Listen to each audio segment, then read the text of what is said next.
If you're wondering why gas prices are so high, then you're in the right place. I'm about to reveal the reason behind high gas prices, as well as if gas prices are going to go down, and some easy ways for you to beat high gas prices.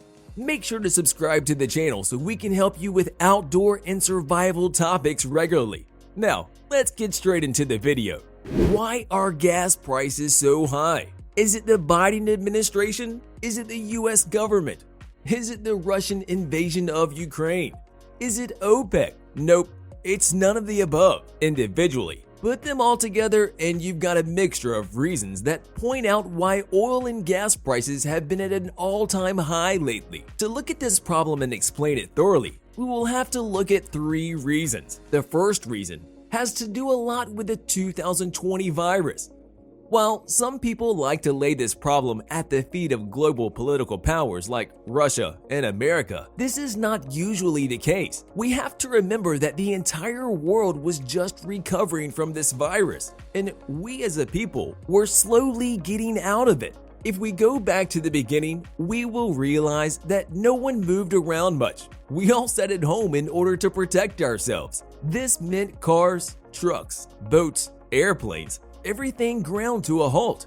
The oil demand plummeted. At one point, the situation got so dire that oil companies were willing to pay people money so they would buy the oil from them and store it. Yeah, people were not only giving oil away, they were paying you for it too. Of course, this was for oil in barrels, not gas at your local gas station. This brings us to our second reason. The low demand made for all these major producers cut down production. They laid workers off, and the whole oil sector went down. At one point, the oil-producing nations and OPEC slashed production by 10 million barrels. The production cut was so severe that 10% of the global supply vanished at the snap of a finger. Now that we're finally free to travel without fear, these same giant oil producers can't really meet up with demand at the drop of a hat. They need time, and we understand. It's been hard on all of us, but that's not all. They're also trying to control the prices by still keeping production low. Their logic is that in order to make up for the money they lost during the downturn, they will restrict the production of oil.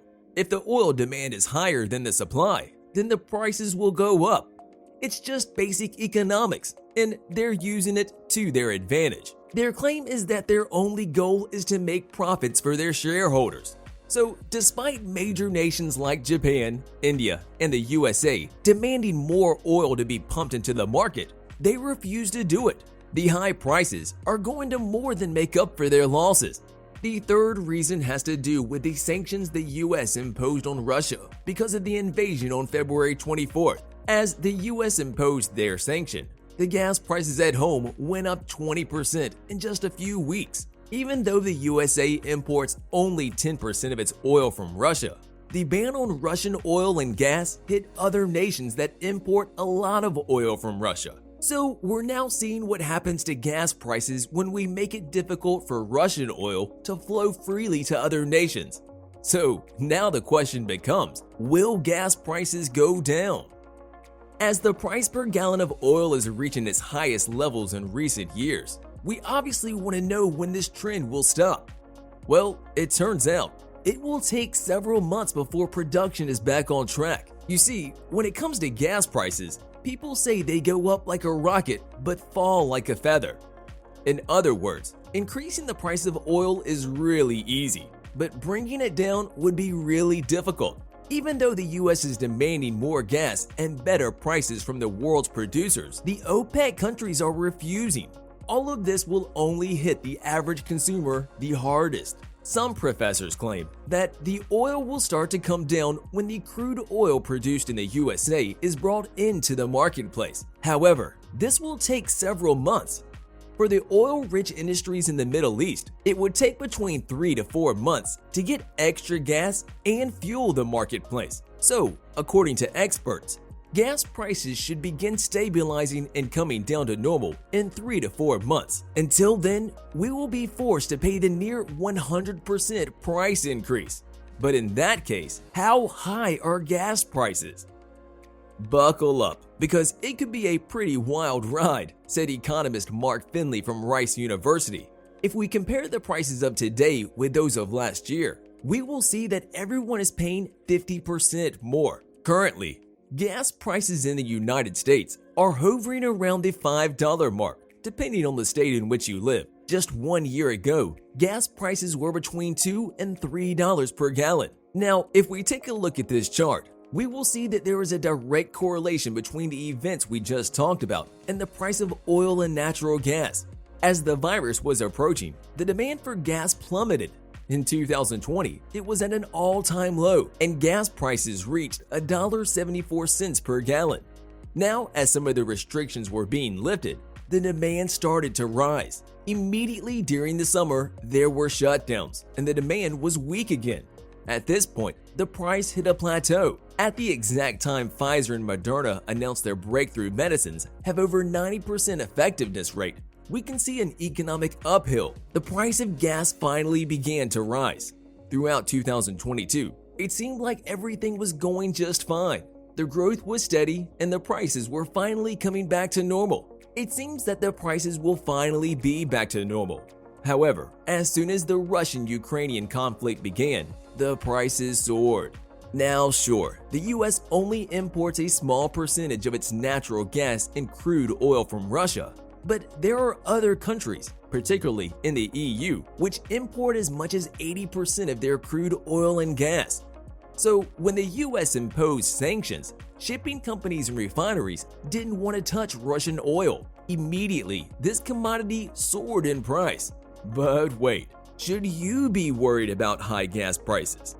The cost of living has increased dramatically in the past few months, so much so that some people are worried the price of gas might reach all-time highs of $6 and $7 per gallon. But here's what the experts say. If we look at the Wall Street Journal, we will realize that gas prices are fueling inflation.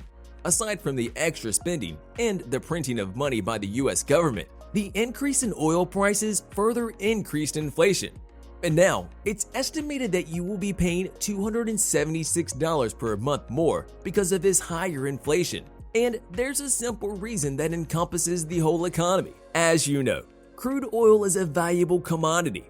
An increase in the price of crude oil means an almost direct increase in the price of gas. This means that everything becomes more expensive because all other sectors of industry have to pay more for gas to transport everything. Meaning, Amazon will have to pay more to deliver your goods, and they won't be paying for any of that out of pocket. The customers will be given the bill. What about agriculture?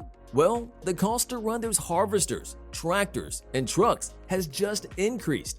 This means the price of wheat, corn, and every other fruit, vegetable, and seed will increase. Want to order a pizza? Well, delivery just got a few dollars more expensive. So what does this mean? Will gas prices continue to soar and reach a price of $7 per gallon? Not likely. You see, all of the American oil rigs are going to be increasing the production of crude oil. This means that prices will stay high for a while, but they will not go up. And as soon as all of that crude oil is drilled from the earth and turned into car fuel, the price of oil will stabilize and come back down to normal. So, in short, the prices will stay like this for a while, and then they will go down.